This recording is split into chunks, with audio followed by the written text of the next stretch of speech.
کہ الحمد للہ رب العالمین، تمام تعریفیں اللہ کے لیے ہیں جو تمام جہانوں کا پالنے والا۔ یہ جو للہ میں لام ہے نا، اس کو تخصیص والا لام بھی کہتے ہیں۔ گاڑی اردو ہے، سمجھ میں نہ آئے تو کوئی ایسی بات نہیں ہے، یوں سمجھ لیں کہ اسلام کا مطلب ہے تمام تعریفیں صرف اللہ کے لیے ہیں۔ یہ صرف بھی یہاں لگا ہوا ہے، یعنی جتنی بھی تعریفیں ہیں، سخاوت ہے، جود و سخا ہے، بہادری ہے، یہ جو بھی کمالات سمجھے جاتے ہیں، علم والا ہے، رحمت والا ہے، تو تمام تعریفیں حقیقت میں صرف کس میں پائی جاتی ہیں؟ اللہ میں۔ اگر انسانوں میں کوئی تعریف ہے تو اللہ کی دین سے ہے، اللہ کی عطا سے ہے، ورنہ حقیقت میں حقیقی تعریف کا مستحق تو صرف اللہ کی ذات ہے۔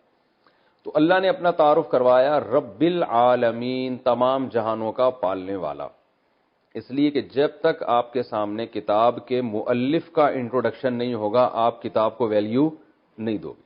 اگر آپ کے سامنے کوئی بازار میں کتاب رکھی ہوئی ہے، آپ نے دیکھا مصنف کا نام ہی سمجھ میں نہیں آ رہا، پتہ چلا جی وسیم گولے گنڈے والے نے لکھی ہے کتاب، یہ کتاب لکھی ہے وسیم گولے گنڈے والے نے، تو آپ کوئی گولے گنڈے والا تو خرید لے گا اس کو، لیکن میرا خیال ہے کوئی بھی عام آدمی، کوئی سمجھدار آدمی نہیں خریدے گا۔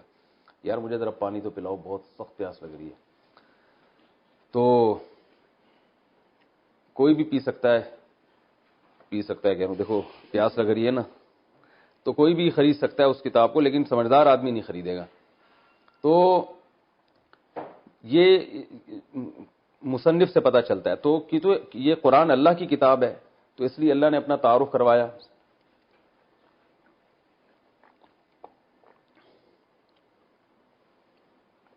ایک اور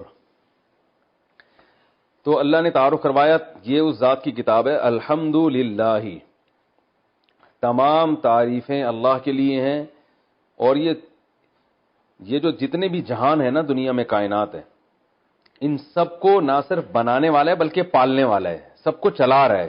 جیسے میں نے مثال دی تھی نا، رب کہتے ہیں پالنے والے کو، تو باقاعدہ سب کی تربیت کر رہا ہے، سب کو کھلا رہا ہے، سب کو ایک نظام کے تحت چلا رہا ہے، تبھی پوری کائنات لاکھوں کروڑوں سالوں سے بچی ہوئی ہے۔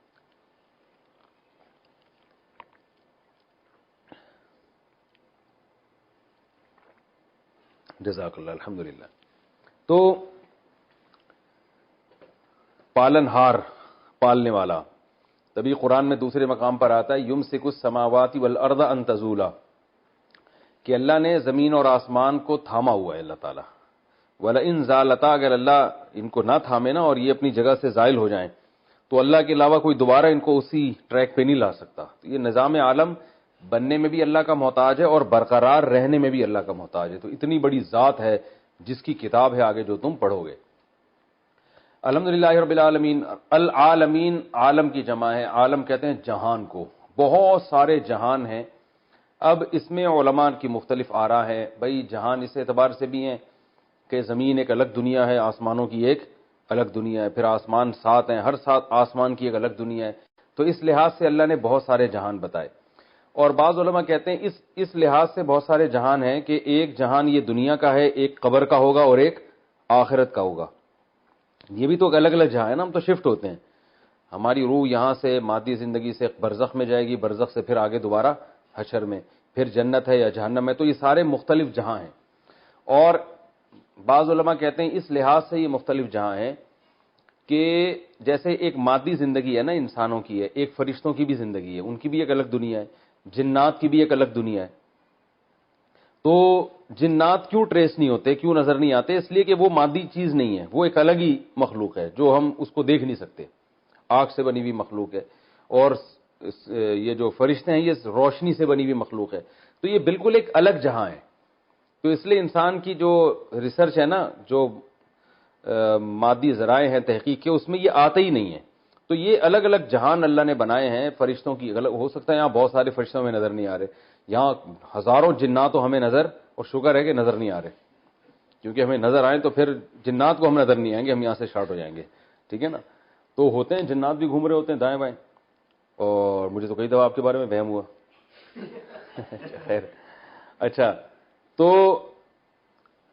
یہ بھی ایک الگ جہان ہے جنات کا۔ تو ایسے یعنی جس لحاظ سے بھی جتنے بھی جہان ہیں سب کو اکیلا پالنے والا کون ہے؟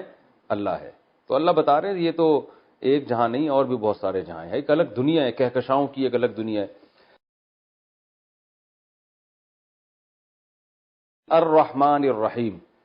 تو ابھی اللہ کا انٹروڈکشن چل رہا ہے, تو اللہ نے فرمایا کہ اس کی بہت ساری صفات ہیں, لیکن اس کی جو سب سے اہم ترین صفت ہے, بڑا مہربان اور نہایت رحم کرنے والا. اس کی وہ جس کو میں نے الرحمن رحیم کے لفظ میں بہت ڈیٹیل سے میں بیان کر چکا ہوں کہ اللہ کی رحمت اللہ کے غصے پر غالب ہے, اور اللہ اصل میں تو رحم ہی کرتا ہے, سزا جب دیتا ہے کہ جب کوئی اس کی نافرمانی کرے, اور اس میں بھی بہت سارے آپشن اس نے معافی کے رکھے ہوئے.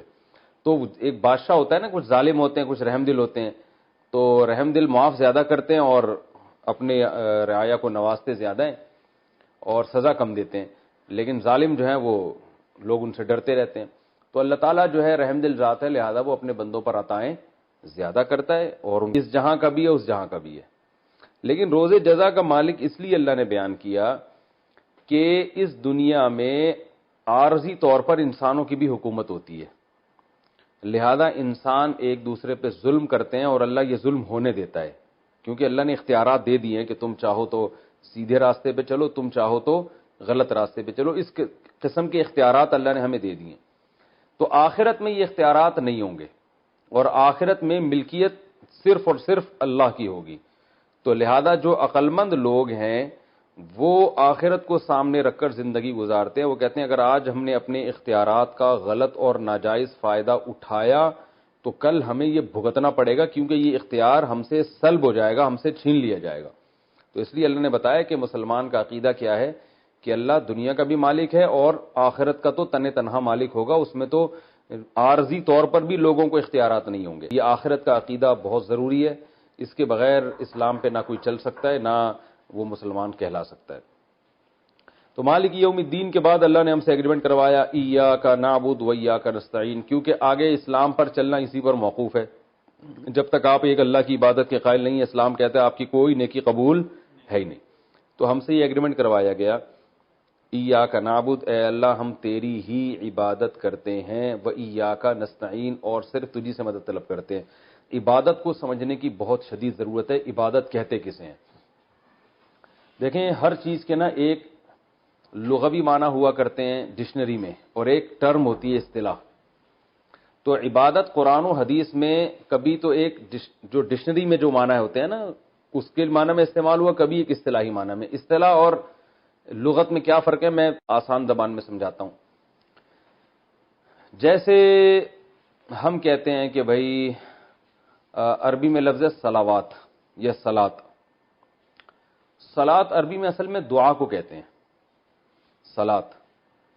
جیسے بلکہ اور آسان, پرے عربی میں انگلش میں کسے کہتے ہیں؟ دعا کو. لیکن پرے نماز کو بھی کہتے ہیں نا, ہی از گوئنگ ٹو پرفارم پرے کہتے ہیں نا. تو اب پرے کا لفظ اصل میں تھا انگلش میں دعا کے لیے, لیکن نماز میں بھی چونکہ دعا وغیرہ مانگی جاتی ہے تو نماز پہ بھی پرے کا اطلاق ہوتا ہے. تو اب پرے کا جو لفظ ہے ہم یہ کہیں گے کہ یہ ڈکشنری میں اس کے معنی نماز نہیں ہے, اس کے اصل معنی ہے دعا. لیکن یہ ایک ٹرم ہے جو ایک مخصوص عبادت ہے, اس کو بھی پرے کہا جاتا ہے. مخصوص عبادت ہے نا جو نماز کی شکل میں ہوتی ہے, اس کو بھی ہم کیا کہتے ہیں؟ پرے کہتے ہیں. عربی میں صلات, صلات کا عربی میں دو معنی آتے ہیں. میں صرف ایک ہی معنی اس وقت بتاؤں گا جو لغوی معنی ہے دعا. جیسے ہم کہتے ہیں نا صلو علی الحبیب, نہیں ہے نا, کیا مطلب؟ نبی کے لیے رحمت کی دعا کرو. صلاۃ والسلام جو ہے نا رحمت کی دعا کو کہا جاتا ہے. ان اللہ و ملائکتہ یصلون علی النبی, اللہ اس کے فرشتے نبی پر, اللہ تو رحمت بھیجتا ہے اور فرشتے نبی پر رحمت کی دعا کرتے ہیں. تو یصلو صلات کس کے معنی میں آتا ہے؟ اصل میں دعا کے معنی میں آتا ہے. تو لیکن صلات کیونکہ ہم جب مخصوص عبادت کرتے ہیں تو اس کو بھی صلات کہتے ہیں. حی علی الصلاۃ ہے نا, آؤ نماز کی طرف. اب حی علی الصلاۃ میں کوئی بندہ گیا دعا مانگ کے واپس آ جائے اور کہ مؤذن صاحب نے تو کہا تھا دعا کی طرف آؤ, تو میں تو دعا کر کے چلا گیا, تو ہم کہیں گے بھائی یہاں صلات سے مراد یہ لغوی معنی نہیں ہے, بلکہ صلات ایک ٹرم ہے, ایک مخصوص عبادت, قیام رکوع سجدے والی عبادت کو صلات کہا جاتا ہے. تو ہر چیز کے ایک لغوی مطلب ہوتا ہے اور ایک اصطلاحی مطلب ہوتا ہے. تو جو زبان میں ماہر نہیں ہوتے وہ لغوی اور اصطلاحی معنی کو گڑبڑ کر دیتے ہیں. قرآن میں کہیں یہ لفظ اصطلاحی معنی میں استعمال ہوگا, کہیں لغوی معنی میں. جیسے اسلام, اسلام کا جو لغوی مطلب ہے اپنے آپ کو سپرد کر دینا, لیکن اسلام ٹرم میں کسے کہتے ہیں؟ ایک مخصوص مذہب کو کہتے ہیں. استعمال ہوا کہیں لغوی معنی میں, تو وہاں بھی لوگ گڑبڑ کر دیتے ہیں. جیسے قرآن میں ایک جگہ آتا ہے, سورہ حجرات کے ذکر میں آتے ہیں قالت الاعراب آمنا قل لم تؤمنوا ولكن قولوا اسلمنا, کہ دیہاتی لوگ جو ہے نا وہ منافق تھے, وہ کہتے تھے کہ ہم ایمان لے آئے. قل لم تؤمنوا ولكن قولوا اسلمنا, اے نبی آپ ان سے کہہ دیں کہ تم ایمان نہیں لائے, تم یوں کہو کہ ہم اسلام لائے ہیں. تو اب یہاں اسلام بھی نہیں لائے تھے نا اصل میں, تو یہاں اسلام کا معنی لغوی ہے, اصطلاحی اسلام نہیں ہے. یعنی یوں کہہ دو کہ ہم نے اپنے آپ کو سپرد کر دیا ہے, یعنی وقتی ظاہری طور پر ہم نے اپنے آپ کو تسلیم کر دیا, آپ کی اطاعت کر رہے ہیں, ورنہ حقیقت میں اندر سے کچھ بھی نہیں ہے. تو ایک ہوتا ہے ظاہری طور پر اپنے آپ کو یعنی کسی کے حوالے کر دینا, بھائی جیسے کہو گے ہم ویسے کہیں گے, دل میں تو ایمان ہے ہی نہیں. تو یہ اصطلاح نہیں ہے, یہ لغوی معنی ہے. تو لیکن ویسے اسلام کا کیا ہے؟ قرآن میں آتا ہے وَمَن يَبْتَغِي غَيْرَ الْإِسْلَامِ دِينًا فَلَن يُقْبَلَ مِنْهُ, جو اسلام کے علاوہ کسی اور دین کو فالو کرے گا وہ ہرگز قبول نہیں ہوگا. ایک طرف اللہ کہہ رہے ہیں تم یہ کہو ہم اسلام لائے, تم ایمان تو لائے نہیں ہو. دوسری طرف اللہ کہہ رہے ہیں اسلام کے علاوہ کوئی دین قبول ہی نہیں ہے. تو پتہ چلا وہاں اسلام اور ایمان کا ایک مطلب ہے, یہاں اسلام اور ایمان کے الگ الگ مطلب ہیں. تو یہاں الگ الگ اس لیے کہ یہاں اسلام سے مراد, ایک آیت میں اسلام سے مراد ہے لغوی اسلام, صرف ظاہری طور پر اپنے آپ کو سپرد کر دینا, اور ایک جگہ اسلام کے ٹرم ہے جو ایک مذہب پہ جس کا اطلاق ہوتا ہے. تو یہ لغوی اور اصطلاحی معنی میں فرق نہ ہونے کی وجہ سے نا بہت لوگ قرآن میں بھی کنفیوز ہوتے ہیں, اور کہاں کی, اور یہ آج کل جو تحریفیں ہو رہی ہیں نا قرآن کی آیتوں میں وہ اسی طرح سے ہو رہی ہیں کہ ایک لغت کا معنی تھا کچھ اور اصطلاح میں کچھ اور, تو وہ اصطلاحی معنی ادھر لگا دیا, وہ والا ادھر, تو ایسے گڑبڑ کر دیتے ہیں. تو ایسے ہی خوب اچھی طرح سمجھ لیں کہ عبادت کے بھی ایک لغوی معنی ہے اور ایک اصطلاحی معنی ہے. اور قرآن و سنت میں کہیں عبادت لغوی معنی میں استعمال ہوا یہ لفظ, کہیں اصطلاحی معنی میں. تو عبادت لغت میں کہتے ہیں غلامی, غلامی, کسی کی بھی آپ غلامی اختیار کریں گے تو آپ اس کی عبادت کرنے والے کہلائیں گے. یعنی عبادت سے مراد جس کو لغت میں ڈکشنری میں عبادت کہتے ہیں غلامی, تبھی عربی میں عبد کہتے ہیں غلام کو. آتا نا بنی عبد فلان, فلاں کا غلام تھا, پہلے غلام ہوا کرتے تھے, تو عبد کہتے تھے غلام کو. حالانکہ عبادت جو ٹرم ہے اس معنی میں تو کسی کا غلام بننا جائز ہے ہی نہیں, وہ تو شرک ہو جائے گا. لیکن ایک جو ٹرم کے علاوہ جو لغوی معنی میں عبادت ہے وہ کسی کی بھی آپ غلامی اختیار کر سکتے ہیں. تو عبادت کے جو لغوی معنی ہیں وہ ہیں کسی کی غلامی اختیار کرنا. اور عبادت کے اصطلاحی معنی کیا ہیں؟ تو عبادت کی جو اصطلاحی تعریف ہے وہ پہلے عربی میں بتا دیتا ہوں, آپ بے شک اردو میں یاد کر لیے گا. العبادت عبارت عن الاعتقاد بأن للمعبود سلطة غیبیة يقدر بها على النفع والضرر بدون سبب فكل دعاء وثناء وتعظیم ينشأ من هذا الاعتقاد فهي عبادہ. مشکل ہے, اردو میں سمجھاتا ہوں کہ آپ جب کسی کے بارے میں یہ کانسیپٹ ہو, آپ کا یہ عقیدہ ہو کہ فلاں ذات, چاہے وہ کوئی بھی ہو, فلاں ذات کو یہ قدرت اور طاقت حاصل ہے کہ وہ مجھے جب چاہے فائدہ اور جب چاہے نقصان پہنچا سکتا ہے, اور فائدہ اور نقصان پہنچانے کے لیے وہ کسی ریزن کا, سبب کا محتاج نہیں ہے. لاجک نہیں چاہیے اس کو کوئی.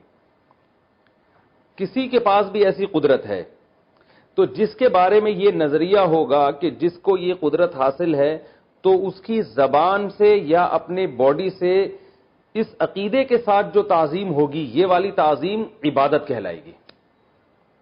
سمجھ رہے ہیں؟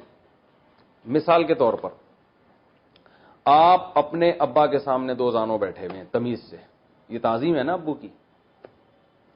جیسے ہم نماز میں بیٹھتے ہیں نا, ایسے احتیاط کی شکل میں آپ اپنے والد محترم کے سامنے ایسے تمیز سے بیٹھے ہوئے ہیں آپ, جو کہ آج کل بیٹھنا لوگوں نے چھوڑ دیا ہے, لیکن آپ اتفاق سے تمیز سے بیٹھے ہوئے ہیں. اور آپ کا اپنے ابا کے بارے میں یہ خیال نہیں ہے کہ یہ جب چاہیں جیسے چاہیں مجھے فائدہ یا نقصان پہنچا سکتے ہیں, ظاہر ہے نہیں ہوتا.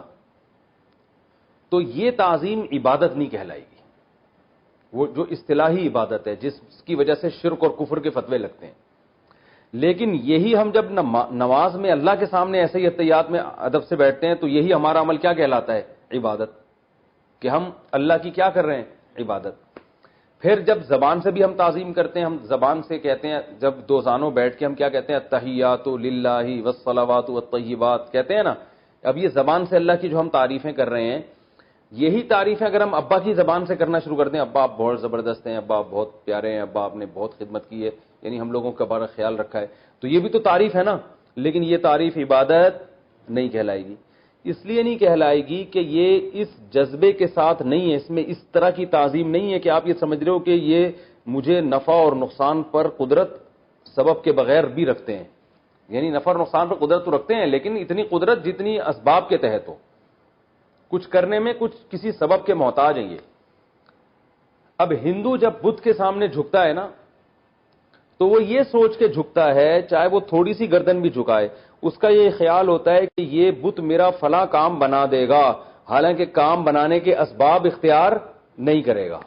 اس کو خدا نے, بھگوان نے کچھ ایسی طاقتیں دی ہیں کہ یہ اب ان طاقتوں کے ہوتے ہوئے کسی سبب کا محتاج نہیں ہے. یہ اولاد دے دے گا یا میری روزی بڑھا دے گا. حالانکہ جب آپ جو ہے وہ کسی سے کچھ مانگتے ہو تو وہ چل کے جائے, پولیس والوں سے بات کرے, پھر ان کو سمجھائے کہ بھائی اس کا جو ہے وہ اس کے قیدی جیل میں ان کو چھوڑ دو, یا اس کا کاروبار نہیں چل رہا تو اس کو حکومت سے کہے اس کا ٹیکس کم کر دو. کوئی بھی اسباب ہم اختیار کرتے ہیں نا. جب انسان سے مدد مانگتے ہیں, ڈاکٹر سے کوئی شادی شدہ جوڑا جا کے کہتے ہیں اولاد نہیں ہو رہی تو دمائیں دے گا وہ. لیکن بت کے پاس جب آپ جاتے ہیں, پتھر کے بنے ہوئے بت کے پاس, اس سے اولاد مانگتے ہیں, تو آپ کا یہ نظریہ ہوتا ہے کہ آپ یہ سمجھتے ہیں کہ یہ کچھ کرنے میں کسی سبب کا محتاج نہیں ہے. تو اس جذبے سے جب کسی کو پکارا جائے, کلو دعائن و ثنائن, اس جذبے سے جب کسی کو مدد کے لیے پکاریں گے آپ, تو یہ مدد کے لیے پکارنا بھی عبادت.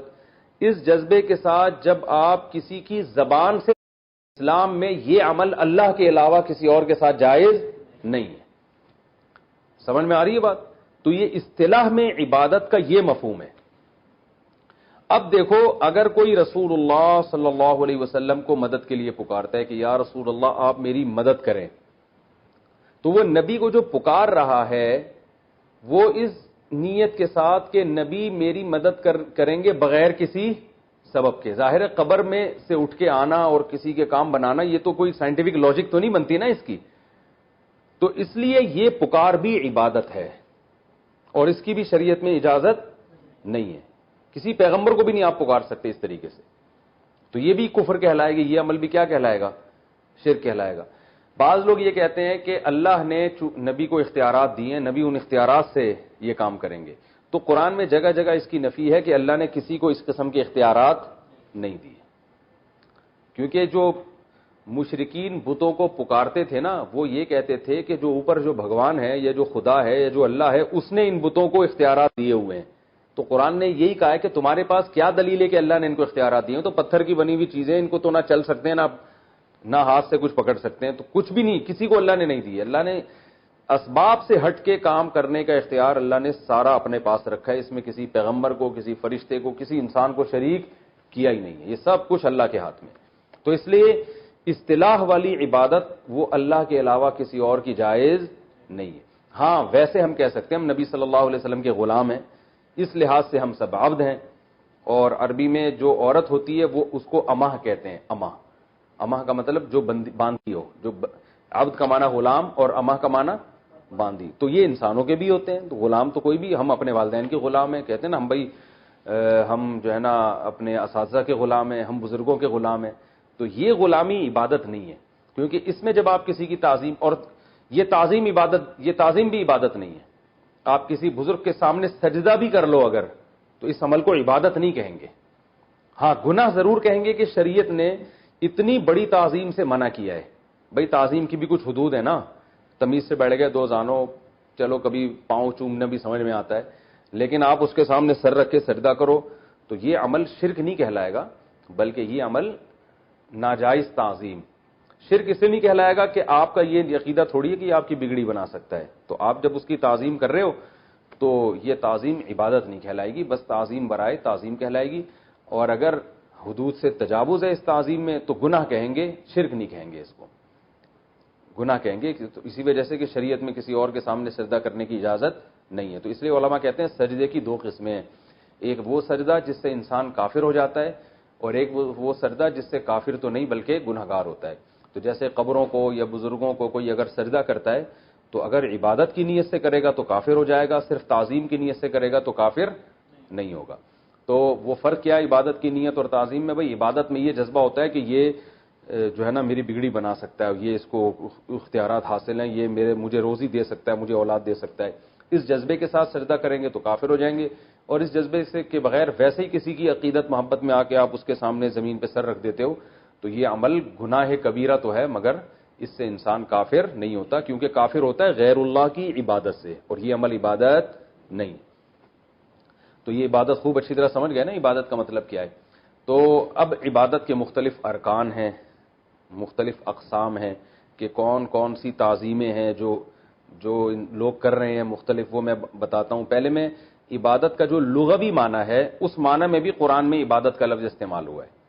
جیسے قرآن میں آتا ہے وما خلقت الجن والانس الا لیعبدون، میں نے انسان اور جنات کو اس لیے بنایا تاکہ وہ میری غلامی کریں. تو یہاں عبادت سے اصطلاحی عبادت مراد نہیں ہے بلکہ کیا ہے؟ لغت میں غلامی.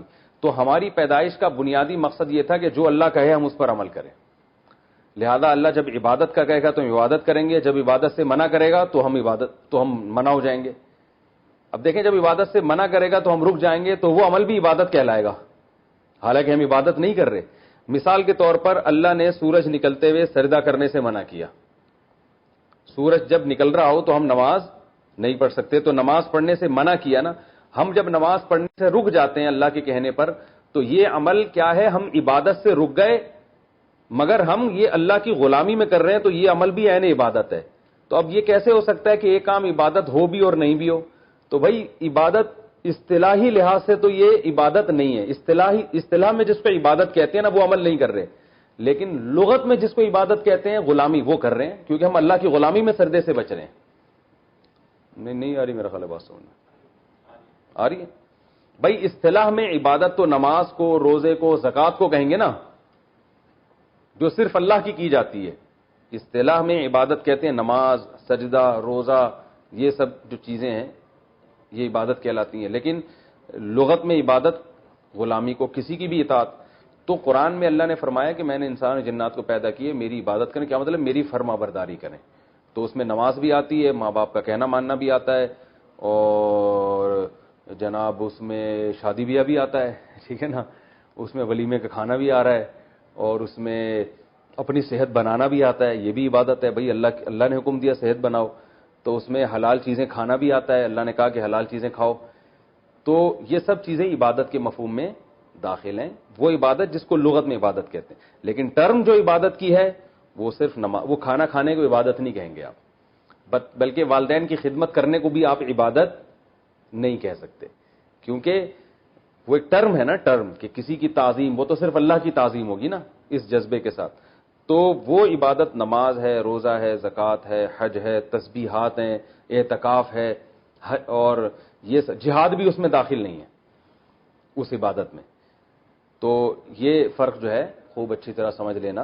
اے اللہ تو ہمیں سیدھے راستے پہ چلا. یہ جو ہدایت کا لفظ ہے، ہدایت کہتے ہیں گائیڈنس کو، رہنمائی کو. تو عربی میں اس کے دو معنی آتے ہیں. ایک کو کہتے ہیں کہ راستہ دکھانا، اور ایک معنی ہوتا ہے راستے پہ چلانا. قرآن میں یہ دونوں معنی میں استعمال ہوا ہے.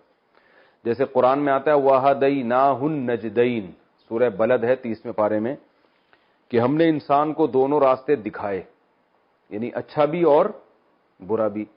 اب سوال پیدا ہوتا ہے کہ جب اللہ نے اچھے راستے بھی دکھا دیا، برا بھی دکھا دیا، تو ہدایت تو دے دی نا انسان کو، تو پھر ہمیں کیوں کہا جا رہا ہے کہ ہمیں سیدھے راستہ دکھا؟ اہدنا الصراط المستقیم، ہمیں سیدھا راستہ دکھا. اللہ تو دوسری جگہ پہ خود کہہ رہے ہیں کہ میں نے دونوں راستے دکھا دیں، تو سیدھا بھی دکھا دیا اور غلط راستہ بھی دکھا دیا. تو اس سے پتہ چلتا ہے کہ یہ جو قرآن میں آتا ہے کہ ایک جگہ آتا ہے کہ ہم نے دونوں راستے دکھا دیے ہیں، ہدایت دے دی ہے، وہاں ہدایت کا معنی کچھ اور ہے، اور اہدنا الصراط المستقیم میں ہدایت کا معنی کچھ اور ہے. سورہ بلد میں جو ہدیناہ النجدین ہے کہ ہم نے دونوں راستے دکھا دیے، وہاں مطلب ہے دکھایا ہے، چلانا وہاں مراد نہیں ہے۔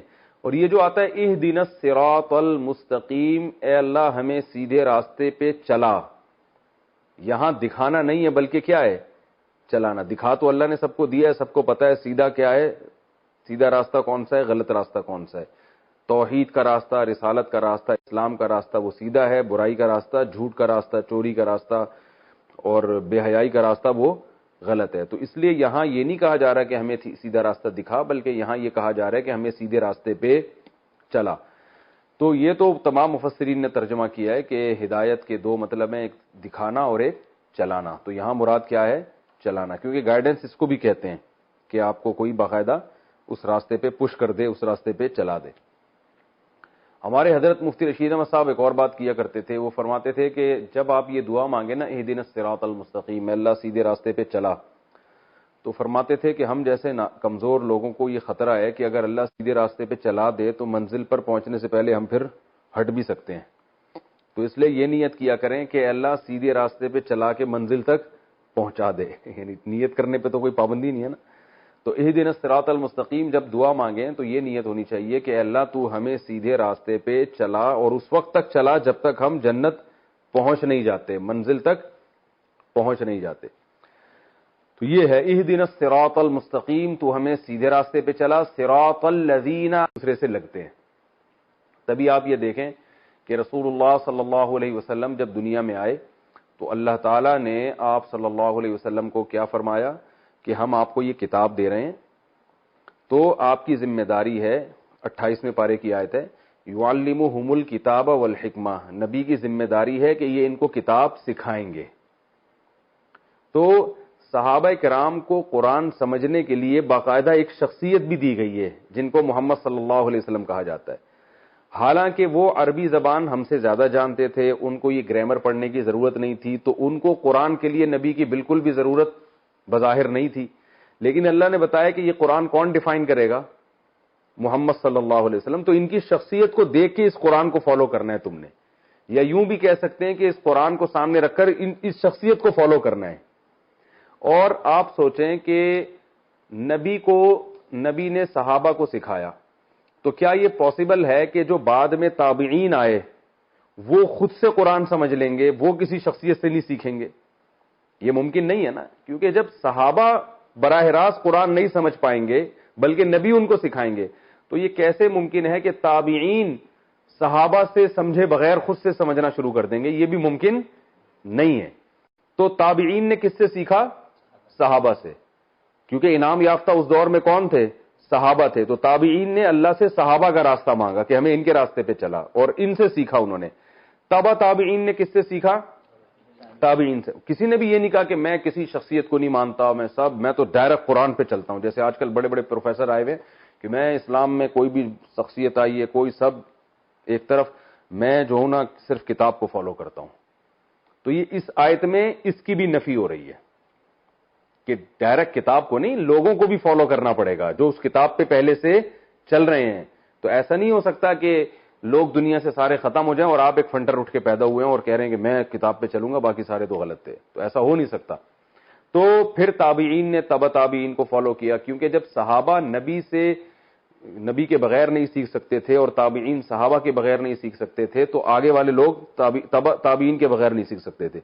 تو اس لیے یاد رکھیں کہ نیک لوگوں کا باقاعدہ ایک روحانی سلسلہ نسب ہوتا ہے، علماء کا، صلحاء کا، یا ان سے وابستہ جتنے نیک لوگ ہیں، وہ سارا سلسلہ یہاں سے لے کے نبی صلی اللہ علیہ وسلم تک پہنچتا ہے، اور وہ صدیوں میں ایک سیکنڈ کے لیے بھی ڈسکنیکٹ نہیں ہوا ہے۔ اگر کسی کا سلسلہ ڈسکنیکٹ ہو رہا ہے تو وہ انعام یافتہ لوگوں سے خود بخود خارج ہو جائے گا، وہ انعام یافتہ لوگوں کی فہرست میں داخل ہو ہی نہیں سکتا۔ تو جتنے نئے نئے فرقے ایجاد ہو رہے ہیں نا، جو کہتے ہیں ہم کسی کو نہیں مانتے، ہم صرف قرآن و حدیث کو مانتے ہیں، تو ان کے باطل ہونے کی دلیل خود قرآن میں موجود ہے کہ یہ قرآن کو براہ راست سیکھنے کی کوشش کر رہے ہیں، ان لوگوں سے سیکھنے کی کوشش نہیں کر رہے جو ان سے پہلے ہیں، جنہوں نے اپنے سے پہلوں سے سیکھا، اور انہوں نے اپنے پہلوں سے سیکھا، اور انہوں نے اپنے پہلوں سے سیکھا، اور ہوتے ہوتے یہ سلسلہ کہاں تک پہنچا؟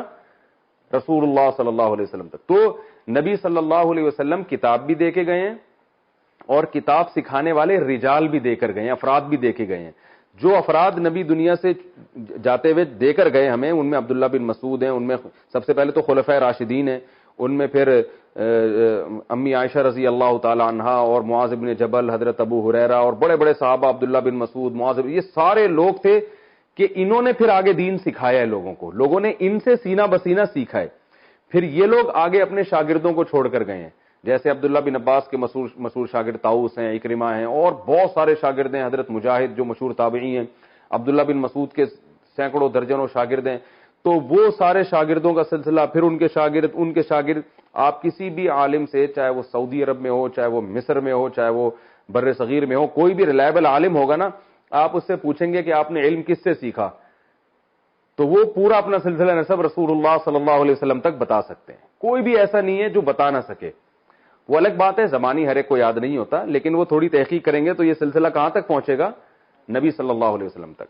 تو اس لیے کوئی بھی ایسا شخص درمیان میں آتا ہے جو اپنا روحانی سلسلہ نسب نبی تک نہیں بیان کر سکتا، یا اس کے پاس یعنی وہ مانتا ہی نہیں ہے، تو اس کا مطلب وہ کبھی بھی سیدھے راستے پہ نہیں ہو سکتا، وہ قرآن کی اپنی طرف سے تشریح کر رہا ہے. تو نبی نے رجال کتاب بھی دی اور کتاب سکھانے والے افراد بھی دیے، جن کو صحابہ کہا جاتا ہے. صحابہ نے آگے قرآن بھی ٹرانسفر کیا اور قرآن و سنت سکھانے والے افراد بھی تیار کیے. پھر جن کو صحابہ نے تیار کیا ان کو تابعین کہا جاتا ہے. تابعین نے آگے کتاب بھی دی اور کتاب سکھانے والے افراد بھی، جن کو تبع تابعین کہا جاتا ہے. پھر تبع تابعین نے بھی یہی کام، تو یہ سلسلہ آج تک. تو آج بھی جو علماء ہیں وہ اپنے پہلوں سے انہوں نے سیکھا، اور اگلی نسل کو وہ کتاب بھی دیں گے اور کتاب کی تعلیمات بھی دیں گے، یعنی سکھا کے جائیں گے کتاب، صرف کتاب پکڑا کے نہیں جائیں گے. تو یہ جو درس ہو رہے ہیں ہمارے ہو رہے ہیں، یہ دوسرے علماء کے ہوتے ہیں. یہ وہی ہے کہ پچھلے لوگوں نے جو رجال چھوڑے، افراد چھوڑے اور کتاب ان کے حوالے کی، تو وہ اب یہ امانت کہاں ٹرانسفر کر رہے ہیں؟ اگلی امتوں میں. تو انہی سلسلے میں اہل حق لوگ رہیں گے، اس سے ہٹ کے نہیں ہو سکتے. اس پر ایک اشکال ہوتا ہے کہ بہت سے ایسے لوگ ہیں جن کا باقاعدہ ایک روحانی سلسلہ ہے، صدیوں تک چلا آ رہا ہے، انہوں نے سیکھا اپنے پہلوں سے، اور وہ بڑے بڑے گمراہ لوگ ہیں. ان میں بھائی بہت سے ایسے لوگ ہیں، انہی علماء میں گمراہ بھی تو ہوتے ہیں نا، حالانکہ ان کے اساتذہ بھی ہوتے ہیں، اساتذہ کے اساتذہ بھی. اور یہ سلسلہ کہاں تک پہنچتا ہے؟ نبی صلی اللہ علیہ وسلم تک. اس کا جواب یہ ہے کہ یہ ہرگز دعویٰ نہیں ہے ہمارا کہ جس کا بھی روحانی سلسلہ نبی تک پہنچے گا وہ سارے صحیح ہوں گے. مقصد یہ ہے کہ جس کا نبی صلی اللہ علیہ وسلم تک روحانی سلسلہ نہیں پہنچتا وہ صحیح نہیں ہو سکتا. یعنی ہدایت پر آنے کی پہلی شرط یہ ہے کہ آپ کا روحانی سلسلہ نبی تک ہونا چاہیے. اس کے بعد پھر مزید شرطیں بھی ہیں کہ آپ ان لوگوں کو فالو بھی کرتے آ رہے ہو. ایسا تھوڑی کہ آپ کا ایک سلسلہ ہے، آپ نے اپنے پہلوں سے دین سیکھا لیکن سیکھنے کے بعد آپ نے اس میں تحریف کر دی. تو ایسے بہت سارے لوگ ہیں، بدعتی بہت سارے ہیں جو باقاعدہ مانتے ہیں، اہل اللہ کو بھی مانتے ہیں اور کتابوں کو بھی مانتے ہیں اور حدیث کو بھی مانتے ہیں، مگر اپنی طرف سے تشریحات کیا کر دیتے ہیں؟ غلط کر دیتے ہیں. اس کی مثال ایسے ہے جیسے میڈیکل سائنس میں علاج کی جو اتھارٹی ہے وہ اسی کو ہے جس نے ایم بی بی ایس کیا ہوا ہو. یہ پہلی شرط ہے، جس نے ایم بی بی ایس کیا ہوا نہ ہو اس کو گورنمنٹ کبھی بھی کلینک کھولنے نہیں دے گی. لیکن ہر وہ ڈاکٹر جس نے ایم بی بی ایس کیا ہوا ہو، کیا وہ صحیح راستے پر ہوتا ہے؟ کیا وہ لوگوں کے ساتھ دیانتداری کر رہا ہوتا ہے؟ تو سارے صحیح تھوڑی ہوتے ہیں، لیکن صحیح ہوں گے بھی تو انہی میں ہوں گے. تو اسی طرح جو سلسلہ ہمارا صدیوں سے چلا آ رہا ہے، اسی سلسلے میں اگر غلط لوگ ہیں تو صحیح بھی صرف اسی سلسلے میں ہوں گے. اس سلسلے کے لوگ سارے خراب نہیں ہو سکتے، کیونکہ یہ امت یعنی رجال جو ہے نا وہ دے کے جائے گی. اب اس وقت جو اہل حق علماء ہیں وہ افراد دنیا میں چھوڑ کے جائیں گے جو صحیح سیدھا راستہ لوگوں کو دکھائیں گے. انہی میں کچھ گمراہ بھی ہو جائیں گے، لیکن ہدایت والے بھی صرف انہی میں ہوں گے. ایسا نہیں ہو سکتا کہ اس سلسلے سے ہٹ کر کوئی سیدھے راستے پر پیدا ہو جائے. یہ پاسبل نہیں ہے، یہ ممکن نہیں ہے، آج تک ایسا ہوا نہیں ہے. تبھی آپ دیکھ لیں جتنے بڑے محدثین فقہا جن کو امت فالو کرتی ہے، ان کی جو پہچان میں، ان کے انٹروڈکشن میں سب سے اہم بات یہ ہوتی ہے کہ انہوں نے علم کس سے حاصل کیا تھا. اگر امام ابو حنیفہ کو بہت بڑا مقام ملا تو اس لیے نہیں کہ وہ کوفہ میں پیدا ہوئے، اس لیے کہ ان کے استاد کون تھے؟ حماد الکوفی تھے. اگر حماد الکوفی کو بہت بڑا مقام ملا کہ وہ اتنے بڑے فقیہ ہیں، بخاری میں ان کا نام ہے، حدیث ان سے لی گئی ہیں اور عبداللہ ابن مبارک نے ان کی تعریفیں کی ہیں، تو وہ اس لیے نہیں کہ ان کا نام حماد تھا یا وہ کوفہ کے تھے، بلکہ اس لیے کہ وہ ابراہیم نخعی کے شاگرد تھے, ان کے ساتھ صحبت بہت اٹھائی تھی انہوں نے. ابراہیم نخعی رحمۃ اللہ علیہ کو اگر بہت بڑا مقام ملا, امام بخاری ان کا نام بڑے ادب احترام سے لیتے ہیں اور بہت بڑی دنیا عرب عجم ان کو مانتے ہیں کہ بہت بڑے فقیہ تھے, تو وہ اس لیے نہیں کہ ان کا نام ابراہیم تھا, بلکہ اس لیے کہ وہ علقمہ اور اسود کے شاگرد تھے, جو بخاری مسلم کے راویوں میں سے. اگر علقمہ اور اسود کو بڑے بڑے علماء فقیہ مانتے ہیں اور ان کے بارے میں یہ کہا جاتا ہے کہ بہت سے صحابہ سے یہ علم میں بڑے ہوئے تھے, تو وہ اس لیے نہیں کہ ان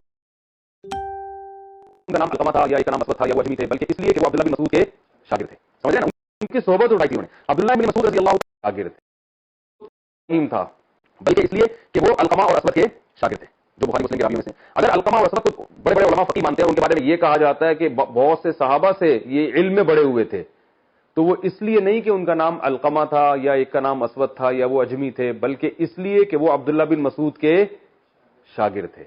سمجھ رہے ہیں نا, ان کی صحبت اٹھائی تھی انہوں نے. عبداللہ ابن مسعود رضی اللہ تعالیٰ عنہ کو اگر دنیا جانتی ہے اور ان کا نام ادب و احترام سے لیا جاتا ہے, اور جب وہ مدینہ آتے تھے تو حضرت عمر ان کے احترام میں کھڑے ہو جایا کرتے تھے, وہ اس لیے نہیں کہ ان کا نام عبداللہ تھا یا وہ عرب میں پیدا ہوئے تھے یا وہ ایک جو ہے نا عربی زبان بولتے تھے, نہ, بلکہ اس لیے کہ انہوں نے نبی صلی اللہ علیہ وسلم کی صحبت بہت طویل عرصے اٹھائی تھی. تو یہ سلسلہ صدیوں سے چلا آ رہا ہے. حضرت مفتی تقی عثمانی صاحب کو آج جو دنیا مانتی ہے, صرف اس لیے نہیں کہ ان کا علم زیادہ ہے, بلکہ اس لیے کہ انہوں نے اپنے وقت کے بڑے بڑے علاموں کی صحبت اٹھائی, ان کے شاگرد ہیں. تو یہ اس سلسلے سے ہٹیں گے تو پھر نہیں ہوگا. وہ مفتی محمد شفیع صاحب رحمۃ اللہ علیہ سے انہوں نے علم حاصل کیا, انہوں نے مفتی رشید احمد صاحب سے علم حاصل کیا, انہوں نے علامہ ظفر عثمانی سے سیکھا. تو جیسے قوم کا پتہ باپ سے چلتا ہے نا بھائی, مادی لحاظ سے آپ بڑے اونچے نسب کے ہو, اس کا پتہ کس سے چلے گا کہ آپ بیٹے کس کے ہو. بھائی اگر کوئی بادشاہ سلامت کا بیٹا آ رہا ہے, سعودی عرب کے محمد بن سلمان کا بیٹا آئے گا, تو آپ ایک دم عزت احترام میں کھڑے ہو جائے گا, بھائی آپ تو بڑے عالی نسب ہو, کیونکہ آپ کس کے بیٹے ہو, محمد بن سلمان کے. تو اس کو بڑا پروٹوکول دینا, جو بھی چاہے مخالفین بھی ہوں حمایتی بھی ہوں, عزت دیں گے, بھائی آپ کس کے بیٹے ہو, محمد بن سلمان کے. تو اسی طرح یاد رکھو, روحانی لحاظ سے اور جو ہدایت کی جو رہنمائی جب انسان دیتا ہے یا نبیوں کا وارث بنتا ہے انسان, تو اس کا انٹروڈکشن میں سب سے اہم ترین بات یہ ہوتی ہے کہ یہ کس کا شاگرد ہے. ٹھیک ہے نا, اس نے سیکھا کس سے. تو ہمارے آج 15ویں صدی میں اس چیز کو لوگوں نے اہمیت دینا چھوڑ دی ہے. بس رٹے رٹائے حوالے, حدیث کے حوالے, کچھ رٹے رٹائے آیتیں یاد کر کے, اور وہ پورا ایک سلسلے کو, نہ صرف یہ کہ ان کا تعلق نہیں ہوتا, بلکہ اس تمام سلسلے کو غلط قرار دے رہے ہوتے ہیں, اور بزبان حال یہ کہہ رہے ہوتے ہیں کہ ہم ہیں جو 14 سال کے بعد نبی کے دین کو دنیا میں نافذ کر رہے ہیں. تو ان آیتوں سے ہمیں صاف پتہ چلتا ہے کہ ایسا نہیں ہے. اللہ نے فرمایا کہ اللہ تو ہمیں سیدھے راستے پہ چلا, صراط الذین, ان لوگوں کا راستہ جن پر تو نے انعام کیا. تو پتہ چلا ایسے لوگ ہر دور میں موجود رہیں گے, اور ان لوگوں کے راستے پر اللہ میں حکم دے گا کہ ان کو فالو کرو. وجہ یہ کیا ہے کہ انسان جب بالغ ہوتا ہے تو اسے نیک لوگ بھی نظر آتے ہیں اور برے لوگ بھی, اسے نماز پڑھنے والے بھی نظر آتے ہیں اور بے نمازی بھی, اسے شراب پینے والے بھی نظر آتے ہیں اور شراب سے بچنے والے بھی, اسے پردہ کرنے والی عورتیں بھی نظر آتی ہیں اگر کوئی عورت ہو, اور بے پردہ گھومنے والی بھی, اسے رشوت لینے والے لوگ بھی نظر آتے ہیں اور رشوت سے بچنے والے بھی. تو اللہ فرماتے ان میں تم دعا مانگو کہ اللہ ان لوگوں کے راستے پہ چلانا جو کیا ہیں, انعام یافتہ. انعام یافتہ کی اصل ڈیفینیشن ہے جو شریعت کو فالو کرتے ہیں. تو ایسے لوگ تمہیں نظر آئیں گے تو تم نے اس میں شامل ہونا ہے. یہ بات سمجھ میں آ گئی ہے؟ تو اس لیے یہ عنوان اختیار کیا گیا. یوں نہیں کہا گیا کہ اللہ تو ہمیں سیدھے راستے پر چلا, وہ یعنی وہ قرآن اور حدیث کا راستہ, وہ بالکل صحیح ہے, قرآن و حدیث ہی کا راستہ سیدھا راستہ ہے, لیکن اس کو لوگ بھی تو فالو کریں گے نا. تو یہ ایک ہی چیز کے دو نام ہیں, قرآن و حدیث کا راستہ اور قرآن و حدیث کو فالو کرنے والے لوگوں کا راستہ. اس میں یہ بھی اس اعتراض کا جواب ہو گیا جو لوگ ہم سے کہتے ہیں نا تم امام حنیفہ کو فالو کرتے ہو, قرآن و حدیث کو فالو کرتے ہو. یہ سوال کو ایک دوسرے کے مقابلے میں لا کے کرنا ہی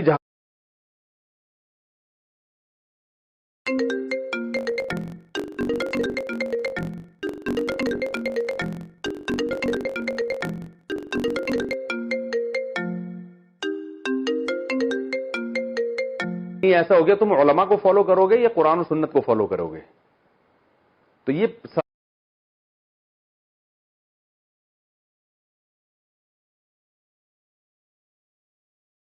خانہ ہے یہ ایسے ہو گیا جیسے تم اپنے دور میں انعام یافتہ لوگوں کو فالو کرو گے یا قرآن و سنت کو فالو کرو گے. تو بھائی جو انعام یافتہ لوگ ہیں وہ قرآن و سنت ہی کو فالو کرتے ہیں. لہذا ایک ہی چیز کے دو نام ہیں, انعام یافتہ کو فالو کرنا یا قرآن و سنت کو فالو کرنا. یہ ایک ہی چیز کے دو نام ہیں. ان کو ایک دوسرے کے مقابل میں لا کے پیش کرنا یہ جہالت ہے.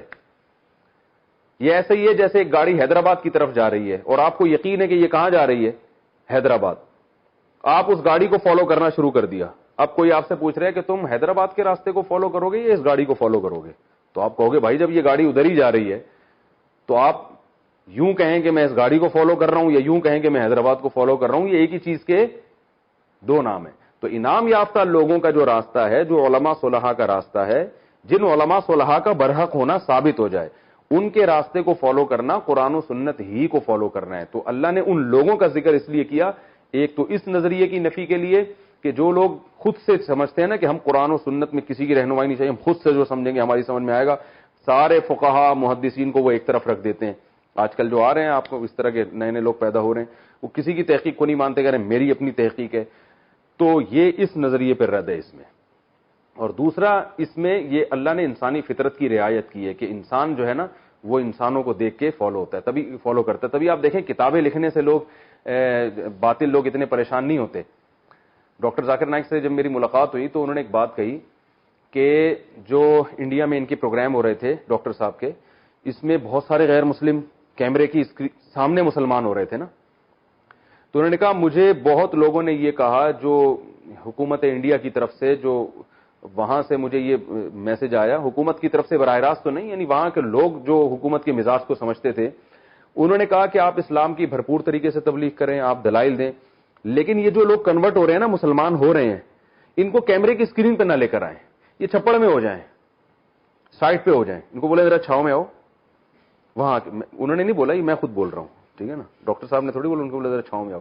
یہ انہوں نے بزبان حال وہ کہہ رہے تھے بھائی ان کو ذرا سائڈ پہ لے جائیں, چھاؤں میں لے جائیں, وہاں جا کے کلمہ پڑھا دیں. یہ اسکرین پہ نہیں آنی چاہیے یہ چیز. وجہ کیا ہے کہ اس کے آنے سے جو اثر پڑ رہا ہے نا دوسرے غیر مسلموں پر, وہ آپ کے ڈائلاگ سے اور آپ کی اسپیچ سے اور آپ کے دلائل اور حوالوں نمبر سے اثر نہیں پڑ رہا. تو ڈاکٹر صاحب نے یہ بات کہی مجھے, انہوں نے کہا ہم نے کہا کہ ہم یہ تقریر چھوڑ دیں گے, لیکن یہ جو غیر مسلم مسلمان ہو رہے ہیں نا, ان کو کیمرے کی اسکرین پہ لانا ہمارے لیے زیادہ اہم ہے اسٹیج پہ کھڑے ہو کر اسلام کا دفاع کرنے سے, کیونکہ ہماری اس تقریر سے اتنا فائدہ نہیں ہوتا جتنا ایک غیر مسلم جب اسلام قبول کرتا ہے اور اس کو کیمرے کی آنکھ سے دکھایا جاتا ہے. اس بیس پر ان کو انڈیا سے نکلنا پڑا, جو انڈیا سے ان کو نکالا گیا اسی بیس پہ نا کہ اتنے ہندو دھڑا دھڑ مسلمان ہو رہے ہیں, بھائی یہ کیا کر رہے ہو, تو چھپ کے کرو, ان کو مسلمان اسکرین پہ نہیں آنا چاہیے. اگر وہ اس پہ ایگری ہو جاتے تو وہ انڈیا سے شاید ان کو نکلنے پر مجبور نہ کیا جاتا. ان کو جو انڈیا سے نکلنے پر مجبور کیا گیا ہے وہ اسلام کی اسپیچ پہ نہیں, اسلام کے بارے میں, اسلام کی تبلیغ پہ نہیں, بلکہ اس لیے کہ اتنے لوگ آپ دکھا رہے ہیں کیمرے کے سامنے. انہوں نے کہا میں اس پہ کمپرومائز نہیں کر سکتا. وجہ اس کی یہ کہ یہ ایک غیر مسلم کا کیمرے کی اسکرین کے سامنے آ کے کلمہ پڑھ لینا, یہ ہمارے لیے زیادہ, اس کا آؤٹ پٹ بہت زیادہ ہے بنسبت جو ہماری وہ تقریر ہے. تو انہوں نے قربانی دی اللہ کے لیے. انہوں نے کہا بھائی مقصد ویژن کو سامنے رکھا جاتا ہے نا, ویژن کے لیے قربانی دی جاتی ہے, ذرائع کو تھوڑی دیکھا جاتا ہے, مقاصد کو سامنے رکھا جاتا ہے. تو انہوں نے کہا یہ تو یہاں اسٹیج پہ کھڑے ہو کر بیان کرنا ایک ذریعہ ہے تبلیغ کا, ہدف تو کیا ہے, ہدف تو یہ ہے کہ غیر مسلم مسلمان ہو. تو وہ اس کے لیے انہوں نے قربانی دی, اور وہ اب دیکھیں ملیشیا میں کیسی زندگی گزار رہے ہیں. تو اب میں واضح کرتا ہوں کہ یہ کیوں ہوا. وجہ کیا ہے کہ جب کوئی غیر مسلم مسلمان ہوگا تو وہ لوگ ہیں نا, لوگ مسلمان ہو رہے ہیں نا, تو اس کا اثر دوسرے غیر مسلموں پہ زیادہ پڑے گا, کیونکہ لوگ کس کو فالو کرتے ہیں, لوگوں کو. اب سمجھ میں آئی بات, یہ اہدنا الصراط المستقیم کا مطلب. وہ دلائل دے رہے ہیں, لیکن لوگوں کو جب لوگ نظر نہیں آئیں گے نا اسلام قبول کرتے ہوئے, تو لوگوں پر اتنا اثر نہیں پڑے گا. کتاب کو اتنا زیادہ اثر نہیں کرتی. لوگ جب دیکھیں گے کہ اس تقریر سے متاثر ہو کر لوگ متاثر ہو رہے ہیں اور لوگ اسلام کو فالو کر رہے ہیں, تو ان کی دیکھا دیکھی ان کو لوگ فالو کریں گے. یعنی ایک ہندو اگر کلمہ پڑھ کے مسلمان ہوتا ہے تو سینکڑوں لاکھوں ہندو اس کو دیکھ کے مسلمان ہوں گے. وہ ڈاکٹر صاحب کی تقریر سن کے تو وہ مسلمان ہو رہا ہے, لیکن آگے جو مسلمان ہو رہے ہیں وہ تقریر کی بیس پہ نہیں, وہ اس کو مسلمان ہوتا دیکھ کر. تو یہ انسانی فطرت ہے کہ وہ لوگوں کو دیکھتا ہے کہ کیا کر رہے ہیں. تو وہ جب دیکھیں گے لوگ کہ لوگ مسلمان ہو رہے ہیں تو بہت سے لوگ ان کو دیکھ کے مسلمان ہوں گے. یہ ایسے ہی میں ایک واقعہ سناتا ہوں نا. ہم اسکول میں دیکھا, ہم نے ایک چیز پڑھی ہوئی ہے تو کچھ بھی نہیں تھی, ہم نے ویسے ہی جا کے کھڑے ہو گئے تو 2-4 لوگ اور آ گئے تو اور طلبہ آ گئے, پورا اسکول کھڑا ہو گیا وہاں کے, حالانکہ وہاں کچھ بھی نہیں ہے. وجہ کیا ہے؟ لوگ لوگوں کی دیکھا دیکھی جا رہے ہیں کہ یار یہاں کیا ہے. تو یہ انسان کی نیچر ہے کہ وہ کس کو فالو کرتا ہے؟ لوگوں کو. تو اگر برائی کی طرف لوگ جائیں گے تو لوگ لوگوں کو فالو کر کے ادھر جانا شروع ہو جاتے ہیں, اچھائی کی طرف آئیں گے تو لوگ لوگوں کو فالو کر کے ادھر. تو اس لیے اللہ نے فرمایا کہ تم جب لوگوں کو فالو کرنے کا تمہارے دل میں ایک جذبہ پیدا ہوگا کہ پبلک کر کیا رہی ہے, تو اللہ سے پہلے دعا مانگ لو, اے اللہ پبلک جو بھی کر رہی ہے, تیری پبلک میں جو سیدھے راستے پہ چلنے والے لوگ ہیں نا, مجھے ان کو فالو کرنے کی توفیق عطا فرما. کیونکہ میری نیچر تو ہے میں تو پبلک کو فالو کروں گا, تو میں غلط لوگوں کو فالو کر لوں گا. اگر تو صحیح لوگوں کو فالو کرنے کی توفیق نہیں دے گا تو مجھے ہمت دے, میں کن لوگوں کو فالو کروں؟ میں صحیح لوگوں کو فالو کروں. تو اس سے یہ بھی پتا چلتا ہے عوام کے لیے کہ علماء کی صحبت اٹھانا, انعام یافتہ لوگوں کے پاس جا کے بیٹھنا, ان سے سیکھنا, ان سے محبت کرنا, یہ کس قدر ضروری ہے. کیونکہ لوگ لوگوں کو فالو کرتے ہیں. تو جب آپ اچھے لوگوں میں رہیں گے تو آپ خود بخود اچھائی کی محبت آپ کے دل میں آئے گی, برے لوگوں میں رہیں گے تو برائی کی محبت دل میں آئے گی. اور حدیث میں اس کی بڑی مثالیں کہ جو اچھی صحبت کی مثال آپ صلی اللہ علیہ وسلم نے عطر فروش کی دی ہے کہ عطر والے کی دکان پہ اگر آپ بیٹھ جائیں تو فائدہ ہوتا رہے گا, خوشبو آتی رہے گی, ہو سکتا ہے وہ خوشبو بھی دے دے. اور بھٹی کے پاس بیٹھ جائیں تو بدبو آئے گی اور یہ بھی خطرہ ہے کہ چنگاری اڑے اور آپ کے کپڑے جل جائیں. تو یہ ہے کہ انسان کو چاہیے کہ وہ پہلے تو اس کا بڑا اہتمام ہوتا تھا کہ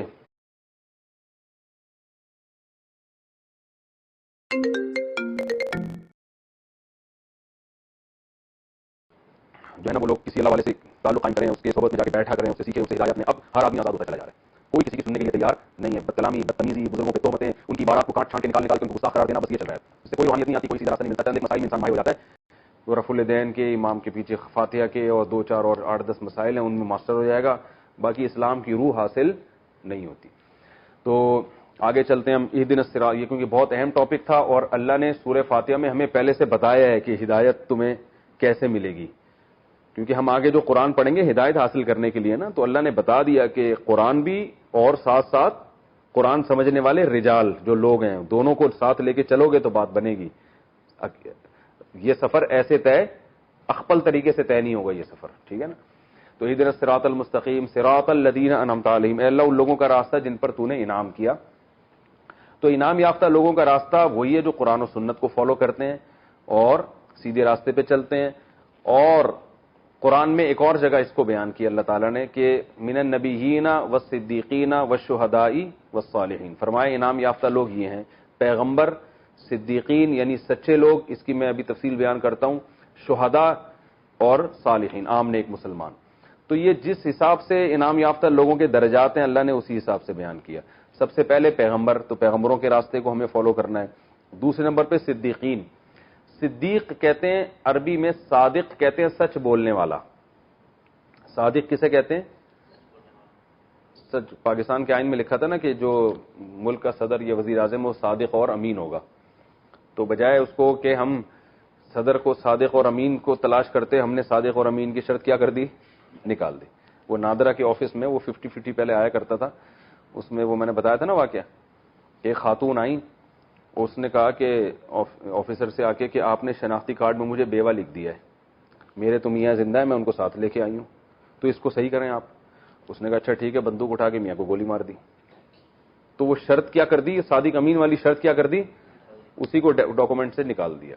تو دونوں طریقے ہیں کریکشن کے, یا تو اس کو بیوہ کر دو یا وہاں بیوہ کو کیا کر دو, شادی شدہ کر دو. تو یہ الحمدللہ دونوں طریقے پر ہمارے ملک میں عمل ہوتا ہے الحمدللہ. تو اہدنا الصراط المستقیم صراط الذین انعمت علیہم, اللہ جی. تو انعام یافتہ لوگوں کا راستہ تو اللہ نے پہلے بیان کیا انبیاء. دوسرے نمبر پہ صدیق. میں صدیق کا بتا رہا تھا, صادق کہتے ہیں سچ بولنے والا, اور صدیق مبالغہ ہے. میں نے بتایا تھا نا کچھ صیغے کس کے ہوتے ہیں, مبالغے کے ہوتے ہیں, یعنی بہت زیادہ سچا, اور صدیقین اس کی جمع آتی ہے. تو بہت زیادہ سچا یہ منافق کا اپوزٹ ہے. منافق کہتے ہیں جھوٹا, یعنی دل میں کچھ اور عمل کچھ اور. تو صدیق کا مطلب ہوتا ہے بہت زیادہ سچا, یعنی جس میں منافقت بالکل بھی نہ ہو. اور منافقت بالکل بھی نہ ہونے کو ہم آسان لفظوں میں یوں ڈیفائن کر سکتے ہیں کہ جس کے قول و عمل میں تضاد نہ ہو، کہ کہتا کچھ ہو کرتا کچھ اور ہے. کیونکہ جو اس طرح کے لوگ ہیں نا، جو کہتے کچھ ہیں کرتے کچھ اور ہیں، ان کو فالو کرنے کی ہمیں اجازت نہیں ہے. ایک نمبر لوگوں کو فالو کرنے تو یہ ایک نمبر وہی ہوتے ہیں کہ جو کہتے ہیں خود بھی اس پر عمل کرتے ہیں. ایک بات ہو گئی. دوسری بات کہ بعض لوگ کہتے ہیں کہ ہی غلط رہے ہوتے ہیں، لہذا اسی غلط پہ چل بھی رہے ہوتے ہیں. سمجھ رہے ہیں نا بھائی؟ منافق تو وہ بھی نہیں ہوتے نا، وہ کہہ غلط رہے ہوتے ہیں، کہتے ہیں بھائی شراب صحیح ہے لہذا ہم پیتے ہیں، چھپ کے تھوڑی پیتے ہیں، بتا کے پیتے ہیں. تو یہ بھی تو منافق نہیں ہوا نا، قول و عمل میں تضاد تو نہیں ہے نا.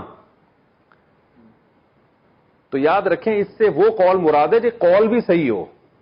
صدیق میں وہ سچا کہ جو کہتا بھی کیا ہو، صحیح بات کہتا ہو اور پھر اس پر عمل بھی کرتا ہو. اور صحیح بات کہنا علم کے بغیر ممکن نہیں ہے. وحی کی ہدایت کے بغیر درست نتیجے تک پہنچنا ممکن نہیں ہے. اور وحی کا علم یا تو پیغمبروں کو ہوتا ہے یا علماء کو ہوتا ہے جو پیغمبروں کے وارث ہیں.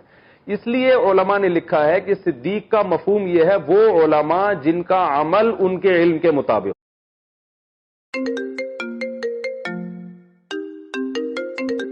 صدیق کی اب لوگ کہتے ہیں صدیق میں کہاں لکھا ہوا ہے علماء جن کا عمل ان کے، یہ اس طرح سے سمجھ میں آئے گی پوری بات. کیونکہ علماء وہ بات علم صحیح ہوتا ہے ان کے پاس، لہذا وہ جو قول کریں گے وہ قول بھی کیا ہوگا، صحیح. لیکن یہ ضروری نہیں ہے کہ وہ جو عالم صحیح بات کر رہا ہو اس پر عمل بھی کرتا ہو، کیونکہ فاسق فاجر بھی تو ہوتے ہیں نا، 2 نمبر بھی تو مولوی ہوتے ہیں نا مارکیٹ میں. تقریر تو بہت اچھی ہے لیکن عمل کیا ہے، زیرو ہے. تو اس لیے اس سے مراد کیا ہے، با عمل علماء. اور ویسے بھی اللہ کے ہاں انبیاء کے بعد سب سے بڑا مقام با عمل علماء کا ہے. تو اس ترتیب کے حساب سے بھی یہ پوری امت کا اجماع ہے کہ انبیاء کے بعد اللہ کے ہاں سب سے بڑا مقام کس کا ہے، با عمل، یعنی نبی کے بعد سب سے بڑا مقام ہے با عمل علماء کا. تو صدیق جو انعام یافتہ لوگ ہیں، سب سے پہلے پیغمبر، اس کے بعد با عمل علماء. تیسرے نمبر پہ شہداء. شہداء کو یہاں ذکر اس لیے کیا کہ شہداء کا مطلب یہ ہے کہ جنہوں نے دین کے لیے اپنی جان کی بازی لگا دی. تو جن کا جذبات ایسے ہوں دین کے لیے قربانی دینے کے اور اتنا زیادہ آخرت کی طلب ہو، تو ان لوگوں کو بھی ہمیں فالو کرنے کا اللہ نے حکم دیا. والصالحین چوتھے نمبر پہ بیان کیا کہ عام نیک مسلمان جو اتنے اونچے مراتب پر تو نہیں ہے لیکن وہ سیدھے راستے پہ چلنے والے.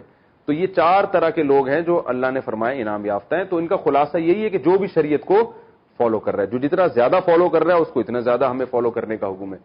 تو یہ ہے صراط الذین انعمت علیہم. آگے غیر المغضوب علیہم ولا الضالین. دیکھیں یہ اللہ تعالیٰ کی رحمت ہے کہ جب ہمیں سیدھا راستہ بتا دیا، جب ہم کسی کو سیدھا راستہ بتاتے ہیں نا تو ہمارا اسٹائل کیا ہوتا ہے، بھائی یہ حیدرآباد کا راستہ ہے، آپ نے یہاں جانا ہے، اسی راستے پہ چلو تو پہنچ جاؤ گے. یہ نہیں بتاتے کہ اس پہ بھی نہ چلو اور اس پہ بھی نہ چلو. یہ بتانے کی ضرورت نہیں رہتی. بھئی یہ والا راستہ ہے، یہ جا رہا ہے، بس اس پہ چلو.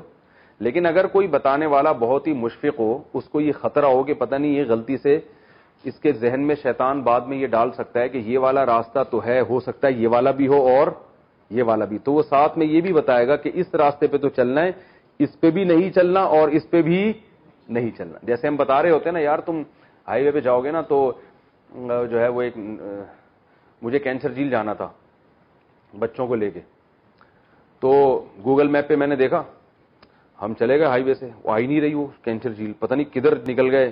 ایک بورڈ لگا ہوا وہاں چڑھ کے گھومے تو کئی گھنٹے لگ گئے اور بھٹک گئے راستے میں ہم، کیونکہ گوگل میپ میں وہ پتہ نہیں کوئی نیا وہ پرانا کوئی راستہ ڈلا ہوا تھا.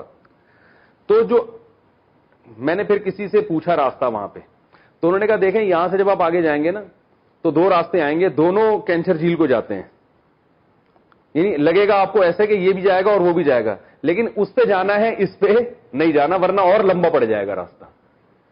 تو یہ بھی گائیڈنس کا ایک طریقہ ہوتا ہے کہ آپ کو جب اشتباہ ہونے لگتا ہے کسی چیز میں کہ ہو سکتا ہے یہ بھی سیدھا راستہ ہو، کیونکہ منزل تک پہنچنے کے بہت سے راستے ہوتے ہیں نا، تو پھر جو آپ کا خیر خواہ ہوتا ہے وہ آپ کو بتاتا ہے بھائی اس ٹریک پہ تو چلنا ہے، اس پہ نہیں چلنا، تو وہ ساتھ میں یہ بھی بتا دیتا ہے. تو اللہ نے بتایا کہ تم انعام یافتہ لوگوں پہ چلو اور مجھ سے دعا مانگو، لیکن 2 لوگ ایسے ہیں جو تمہیں دیکھنے میں انعام یافتہ لگیں گے مگر وہ انعام یافتہ ہیں نہیں، ان پہ پہلے سے بتا رہا ہوں کہ نہیں چلنا ہے. لگے گا تمہیں یہ کہ وہ انعام یافتہ ہیں, اور وہ ہیں یہود و نصارہ. سمجھ رہے ہیں نا؟ وہ دیکھنے میں تمہیں اس لیے لگے گا کہ تمہیں جب اہل حق دیکھو گے نا تو تمہیں بےچارے سارے غریب غربا سے نظر آئیں گے, تمہیں ترقی میں سب سے پیچھے, نہ ان کے پاس کوئی اچھے سائنسدان ہوں گے, نہ ان کے پاس اچھے حکمران ہوں گے, لاک ڈاؤن پہ بھی کوئی عمل نہیں کر رہا ہوگا, ایسے حکمران ہوں گے. 2 مہینے سے مسجدیں بند ہوں گی, ایک مخصوص فرقے کو جلوس کی اجازت مل جائے گی, ٹھیک ہے نا, ایک مخصوص فرقے کو, تو جس سے وہ 99% لوگ بولیں گے یار ہم بے وقوف ہیں, صحیح ہے نا, 2 مہینے سے مسجدیں بند کر کے بیٹھے ہوئے ہیں, اور یہ 1% لوگ ماشاءاللہ اللہ کے یہاں اتنے مبارک ہیں کہ یہ ان کو کورونا وائرس نہیں ہوگا, یہ اتنے نیک پرہیزگار قسم کے لوگ. تو اس قسم کی چیزیں جب تمہیں ملیں گی, اور جب یہود و نصارہ کو دیکھو گے تو ہر چیز میں ایکوریسی ملے گی, معاشی ترقی بھی ملے گی ان کی, اور جناب صحتیں بھی بہت اچھی, ریٹائرمنٹ کی عمر تمہارے ہاں 60 سال ہوگی, ان کے ہاں 80 سال ہوگی, ٹھیک ہے نا, ہر چیز تم ان سے لے رہے ہوگے, تو بہت زبردست تمہیں ان کی عالی شان جو ہے نا وہ ایٹیٹیوڈ, ہر بات میں تھینک یو, اور بڑا زبردست اسٹائل تمہیں لگے گا, رنگ بھی ان کے گورے ہوں گے, ٹھیک ہے نا, ٹھیک ہے نا. تو کلر کے لحاظ سے, سوٹ بوٹ کے لحاظ سے, ہر لحاظ سے تمہیں لگے گا کہ اصل انعام یافتہ تو یہ لوگ ہیں. تمہیں لگے گا یہودیوں کے ہاتھ میں تو پوری دنیا کی تجارت ہے, پالیسی تو پوری دنیا کی کون بناتا ہے؟ یہودی. اور بعض لوگ یہ بھی کہیں گے کہ کورونا وائرس بھی کس نے پھیلایا ہے. تو ہر چیز میں تمہیں لگے گا بھائی اللہ کی انعامات, اور ان پر جو ہو رہی ہیں انعامات کی بارشیں, تو اصل انعام یافتہ لوگ کون ہیں؟ یہ ہیں. تو اللہ نے باقاعدہ آگے بتا دیا کہ ان کے راستے پہ تو کسی صورت میں نہیں چلنا ہے, یہ انعام یافتہ ہے ہی نہیں. تو اب سمجھ میں آیا, اللہ نے یہ بھی بتایا کہ کن کے راستے پہ چلنا ہے, اور یہ بھی بتا دیا کہ کن کے راستے پہ نہیں چلنا ہے. تو نہیں چلنے کا راستہ اس لیے بتایا کہ اس میں کنفیوژن ہو سکتی تھی. بورڈ لگا ہوا ہے وہاں بھی کینچر جھیل کا, ٹھیک ہے نا, تو وہ بورڈ غلطی سے گورنمنٹ نے پرانے زمانے میں کسی بچے نے لا کے کہیں ٹھوک دیا ہوگا تو حکومت نے اتارا نہیں ہے, ورنہ اس کا کینچر جھیل سے اس راستے کا کوئی تعلق ہے نہیں. تو یہ صرف سائن بورڈ ہے, حقیقت کچھ بھی نہیں ہے. تو اس لیے اللہ نے بتایا کہ تم یہ بھی دعا مانگو, غیر المغضوب علیہم, اے اللہ ان لوگوں کے راستے پر نہیں چلانا جن پر تیرا غضب ہوا, ولا الضالین, اور ان کے راستے پہ بھی نہیں جو گمراہ ہوئے. تو غضب نازل, غضب گمراہ کہتے ہیں راستے سے ہٹ جانا, ٹریک سے ہٹ جانا. تو عیسائیوں کو ضالین کہا گیا ہے, نصارہ کو, کہ وہ سیدھے راستے سے کیا ہو گئے؟ ہٹ گئے. کیونکہ جو انجیل عیسیٰ علیہ السلام لے کر آئے تھے, اور موسیٰ علیہ السلام جو تورات لے کر آئے تھے, آج یہ اس کو فالو نہیں کر رہے. اس انجیل میں تو داڑھی بڑھانے کا حکم تھا, گورے رکھتے ہیں داڑھی, ان کے پادری بھی نہیں رکھتے. اور اس میں تو زنا کو حرام قرار دیا گیا ہے. بچتے ہیں زنا سے؟ نہیں بچتے. اس میں تو جو ہے سود کو حرام قرار دیا گیا ہے. بچتے ہیں سود سے؟ نہیں بچتے. تو بہت ساری چیزیں. تو اللہ نے فرمایا کہ ضالین جو گمراہ ہو گئے نا, جن کے گمراہ کا مطلب جن کے پاس راستہ ہی نہ ہو, تو ان کے راستے کو بھی فالو نہیں کرنا, اور جن پر اللہ کا غضب ہوا ان کو بھی نہیں. تو غضب جو ہے نا یہ گمراہ ہونے سے اوپر کی چیز ہے.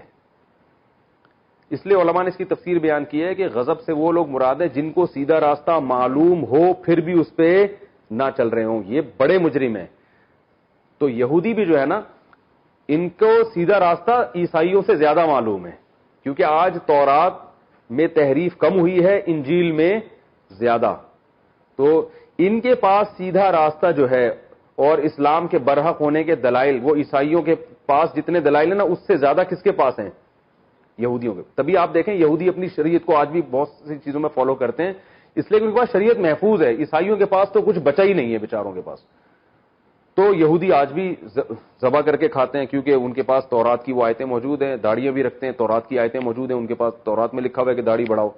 تو اللہ نے فرمایا کہ ان کے پاس تو علم ہے اسلام کے برحق ہونے کا, اس جان بوجھ کر یہ کیا کرتے ہیں؟ اسلام کو فالو نہیں کرتے, اور اپنے پیغمبروں کو بھی انہوں نے جان بوجھ کر فالو نہیں کیا. دیکھیں نا موسیٰ علیہ السلام کے ساتھ کیا کیا ان لوگوں نے. اور عیسائی کیا, ان بیچاروں کے پاس سیدھا راستہ ہے ہی نہیں, سرے سے گائیڈنس ہی ختم ہو گئی. تو یہ سیدھے راستے سے ہٹ گئے. تو غضب کس پر ہوا؟ ان لوگوں پر جن کو راستہ معلوم تھا پھر بھی نہیں چلے, یہ زیادہ بڑے مجرم ہیں. اور اس سے کم درجے کے مجرم ہوئے جن کے پاس اب سیدھا راستہ ہے ہی نہیں, تو بھٹک گئے وہ. تو اس لیے اللہ فرماتے ہیں کہ ان لوگوں کے راستے پہ بھی نہیں چلنا جن پر غضب نازل ہوا, اور ان لوگوں کے راستے پر بھی نہیں چلنا جو راستے سے ہٹ گئے. تو یہ آیت میں تو عموم ہے, عموم اس لیے ہے کہ جو بھی علم کے باوجود گمراہی اختیار کرے گا تو اس پہ بھی نہیں چلنا، اور جس کے پاس سرے سے علم ہی نہ ہو اس کے راستے کو بھی فالو نہیں کرنا۔ اس میں وہ تمام صوفیہ بھی داخل ہو گئے جو نیک تو بہت ہوتے ہیں مگر علم ان کے پاس نہیں ہوتا۔ لوگ ان کی بزرگی کو دیکھ کر ان کو فالو کر رہے ہوتے ہیں کہ یار گنجے کے سر پہ ہاتھ رکھا، بال نکل آئے اور پھونک لگائی اور بندہ کھڑا ہو کے بیٹھ گیا۔ یہ نہیں دیکھتے کہ کہاں سے علم حاصل کیا۔ بھائی نالج ہے، نالج والج کچھ نہیں ہے، بس ہوائی باتیں، آسمانی باتیں کر رہے ہیں۔ یوٹیوب پہ دیکھ لیں آپ، بہت سے ایسے لوگ ہیں آسمانی باتیں ہیں، بس وہ حضرت جی نے فرمایا، دامت برکاتہم نے جواب میں یہ فرمایا، پھر حضرت جی نے جواب، کوئی قرآن و حدیث سے ان کو ذرا بھی مناسبت نہیں ہوتی۔ تو اللہ نے فرمایا کہ یہ وہ لوگ ہیں جن کے پاس سیدھا راستہ ہے ہی نہیں، اور کچھ ایسے ہیں جن کے پاس ہے مگر جان کر پھر بھی عمل نہیں کرتے۔ تو دونوں کے راستے پہ تم نے نہیں چلنا ہے، اور اس کا اولین مصداق ہیں یہود اور نصارہ۔ تو یہ سورہ فاتحہ میں ہمیں پہلے اللہ نے بتا دیا کہ بھئی ایسے سیدھا راستہ تمہیں ملے گا اور ان لوگوں کے راستے پہ کو تم نے فالو نہیں کرنا۔